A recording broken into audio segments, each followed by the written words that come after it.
Et je suis de retour après 7 jours de maladie intense. Si tu ne sais pas de quoi je parle, j'ai mis ma vidéo où je témoigne dans la description. N'hésite pas à lire ou à aller voir sur ma page. C'est une vidéo toute récente, mais vraiment le Seigneur fait des choses extraordinaires. Donc on est là de retour dans le défi lecture de la Bible de l'aurore au crépuscule. On lit la Bible de la Genèse à l'Apocalypse 10 minutes tous les jours.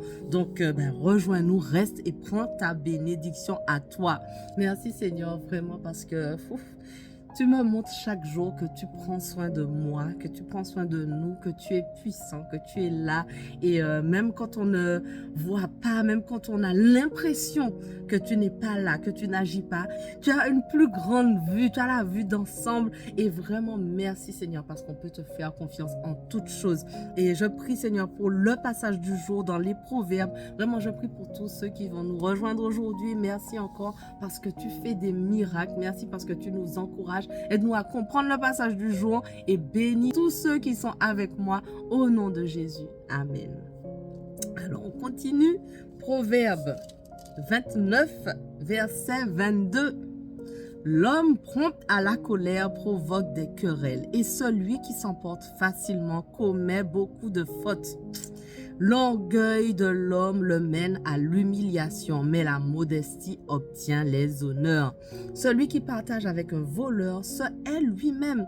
Il entend la malédiction appelée contre ceux qui tiraient le nom du coupable, mais il ne le dénonce pas. La crainte que vous avez des hommes tend un piège sous vos pas, mais l'Éternel protège celui qui se confie en lui. Nombreux sont ceux qui recherchent la faveur du chef, mais c'est l'Éternel qui fait droit à chacun. Les justes ont en horreur l'homme malhonnête, tout comme le méchant a en horreur l'homme dont la conduite est droite. Proverbe 30. On va bientôt arriver à la fin là. Oh là, c'est bien. Parole, sentence d'Agour, fils de Yaké. Cet homme s'est adressé à Itiel et Oukal. Je suis certes le plus bête des hommes et je ne possède pas l'intelligence d'un homme.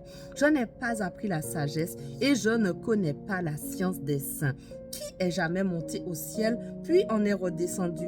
Qui donc a recueilli le vent dans ses mains à poignée? Qui a enveloppé les eaux dans son manteau?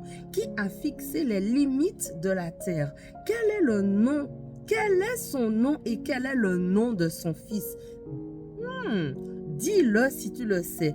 Chaque parole de Dieu est entièrement vraie. Il défend comme un bouclier ceux qui se confient en lui. N'ajoute rien à ses paroles, sinon il te le reprocherait et tu serais regardé comme un menteur. Éternel, je te demande 2 choses. Ne me les refuse pas avant que je meure. Garde-moi de dire des paroles fausses ou mensongères. Ne me donne ni pauvreté ni richesse. Accorde-moi seulement ce qui m'est nécessaire pour vivre, car dans l'abondance, je pourrais te renier et dire « Qui est l'Éternel ?» Ou bien, pressé par la misère, je pourrais me mettre à voler et déshonorer ainsi mon Dieu. Ne dénigre pas un serviteur auprès de son maître, de peur qu'il te maudisse et que tu portes la peine de ta faute. Il y a des gens qui maudissent leur père et qui n'ont pas un mot de reconnaissance pour leur mère. Des gens qui se croient purs, bien qu'ils n'aient pas été lavés de leur souillure. Des gens très hautains et qui regardent les autres de haut. Des gens dont les dents sont des épées et les crocs des couteaux pour dévorer les malheureux et les faire disparaître de la terre, pour retrancher les pauvres du milieu des hommes. La sangsue a 2 filles. Elles s'appellent Donne et Donne. Il y a 3 choses insatiables et même 4 qui ne disent jamais cela suffit. Le séjour des morts, la femme stérile, la terre qui n'est jamais rassasiée d'eau et le feu qui ne dit jamais cela suffit. Les yeux qui se moquent d'un père et qui dédaignent l'obéissance envers une mère seront crevés par les corbeaux de la vallée et dévorés par les petits de l'aigle. Il y a 3 choses qui sont trop merveilleuses pour moi et même 4 que je ne comprends pas.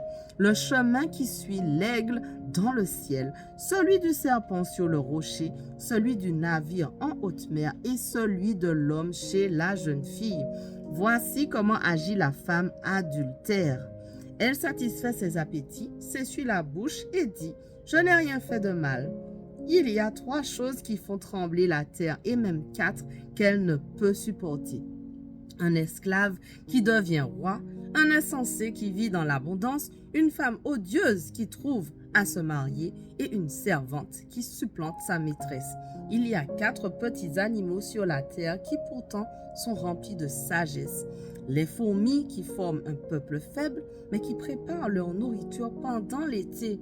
Mais les damans qui n'ont guère de force mais qui établissent leur demeure dans les rochers.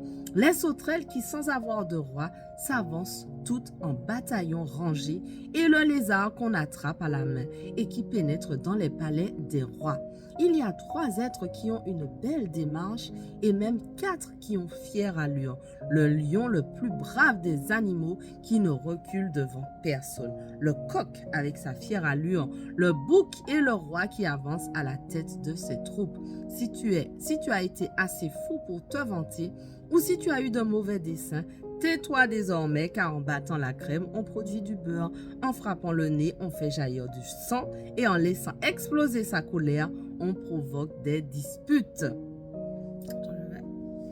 Voilà, un petit peu de lumière. Proverbe 31, c'est le dernier chapitre. Parole du roi Lemuel, maxime que sa mère lui a enseignée. Que te dirais-je, mon fils? Que te conseillerais-je, ô mon fils bien-aimé?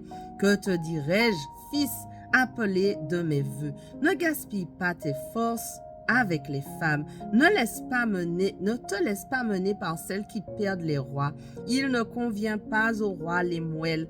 Non, il ne convient pas au roi de boire du vin, ni à ceux qui gouvernent d'aimer les boissons enivrantes, car après avoir bu, ils pourraient oublier les lois et léser les droits des victimes de la misère, que l'on donne plutôt les boissons enivrantes à celui qui va périr et du vin à qui a le cœur malheureux, qu'il boive et qu'il oublie sa misère, qu'il ne se souvienne plus de son tourment.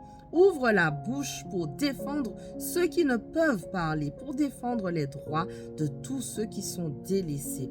Oui, parle pour prononcer de justes verdicts. Défends les droits des malheureux et des pauvres.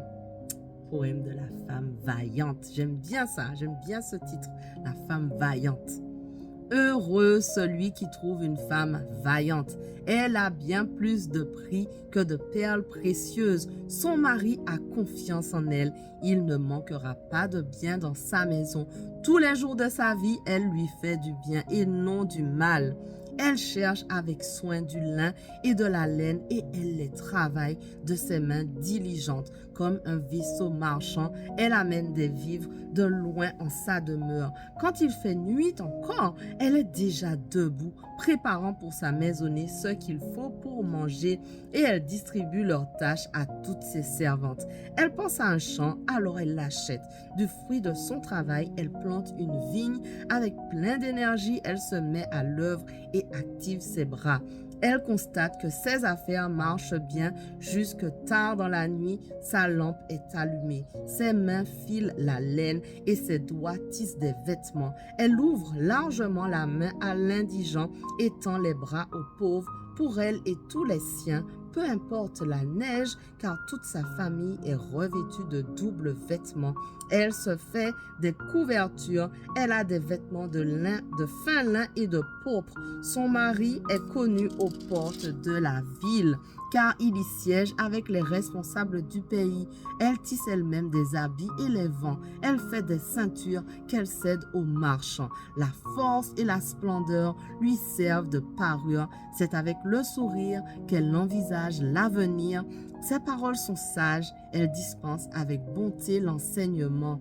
Elle veille à la bonne marche de sa maison et ne se nourrit pas du pain de la paresse. Ses enfants, dès leur lever, la disent bienheureuse et son mari aussi fait son éloge. Il y a bien des filles qui montrent leur valeur, mais toi, tu les surpasses tous. La grâce est décevante et la beauté fugace. La femme qui révère l'Éternel est digne de louange. Donnez-lui donc le fruit de son travail, qu'on dise ses louanges aux portes de la ville pour tout ce qu'elle fait. Voilà, notre passage du jour touche à sa fin, tout comme le livre des Proverbes, mais on continue dès demain. On ne lâche rien. Allez, sois bénis.